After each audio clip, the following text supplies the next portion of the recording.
have traveled to America to get my prince. If I'm not married when my father passes, the throne will go to my horrid cousin. My prince, Raphael, promised to meet me at the airport. He didn't show up, so I'm stuck trudging through a thunderstorm. He better have a damn good excuse why he wasn't a gentleman and didn't show up. Thunder cracks again as I pat the carry-on bag over my shoulder. At least, I had the good sense to keep a small bag on my person with a cell phone that works in the States and a few essentials like my passport. I pick up my pace scurrying to the porch. I bang on the door as hard as I can with my fist when I don't see a bell. All I want at this point is a hot meal and dry clothes. I've been traveling all day across many time zones. I'm exhausted and, if I'm being honest, a little hurt that Raphael didn't care enough to show up. As if I summoned him, the door swings open and there stands a big mountain man. I recognize those piercing blue eyes from the photo I've seen of him. My blood boils and I point a shaking finger at him as I manage to grit out, "You never met me at the airport." Raphael gasps like I've struck him. "You're the woman from the con." "No, it's Velkin, like a soda can." I stress the name of my country slowly. Okay, I'm not normally a jerk to people, but standing here in the pouring rain, shouting to be heard over the tempest outside, well, I can be forgiven for being a little bit angry. "If you were going to make up the name of a country, it shouldn't sound so damn close to Vulcan," he spits out, as if he has any right at all to be upset. What is it with this man? First he's rude on the phone. Now, he's rude in person. I push past him and march into the cabin. Manners dictate that I should wait for an invitation, but this man is my fiancé, so really, I'm saving him the trouble of inviting me in.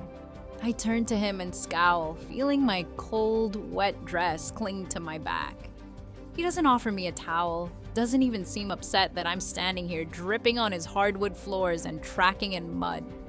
If you were going to con me, you should pick a country name that at least sounds believable. What is it with you Americans and your rudeness? I brush the fringe from my eyes.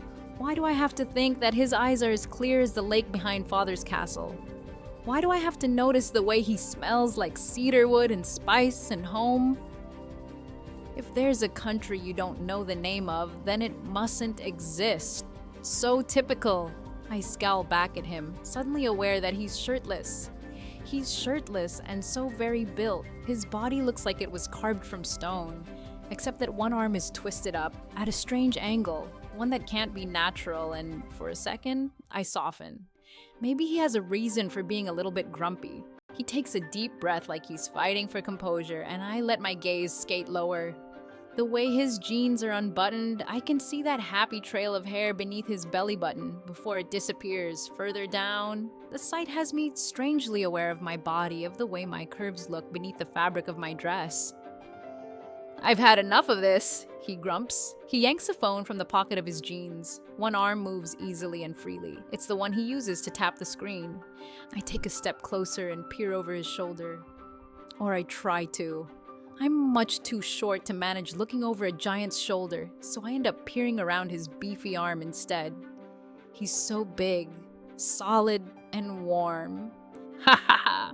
I was right! Real country! I say in a sing-song voice. He yanks the phone out of my view. "And what's the population?" 26,412. Last census 2 years ago, I answer easily. I've spent my life being briefed on every minute detail of my country. I can stand a pop quiz from a stranger, especially an American one. And the primary crop? Wheat and barley, though most of the farming done is livestock farming due to our mountainous terrain. Velkin is a small coastal country with a long and distinguished history. We've fought for our freedom, and though there's much poverty, we are a proud people. He snorts. "You could have studied up on the country." I roll my eyes. He's being so obtuse. "You could look up a picture of the princess." He taps hurriedly at the screen and looks between the phone and me. "You could have dyed your hair." "And where's your entourage? Wouldn't royalty travel with bodyguards?" This is not making sense. "It makes perfect sense. You're my prince, and I've come to take you back to Velkin. Didn't you listen to any of my messages?" I huff out and start moving around the cabin. I need to get dry and I'll be in a much better mood. "Where are you going?" He follows me through the hallway. I have nothing valuable for you to make off with. I want a fucking towel, I tell him, and the moment the dirty word leaves my mouth, I clap my hand over it. I spend too much time in the public eye to make a habit of cursing. To swear invites criticism of the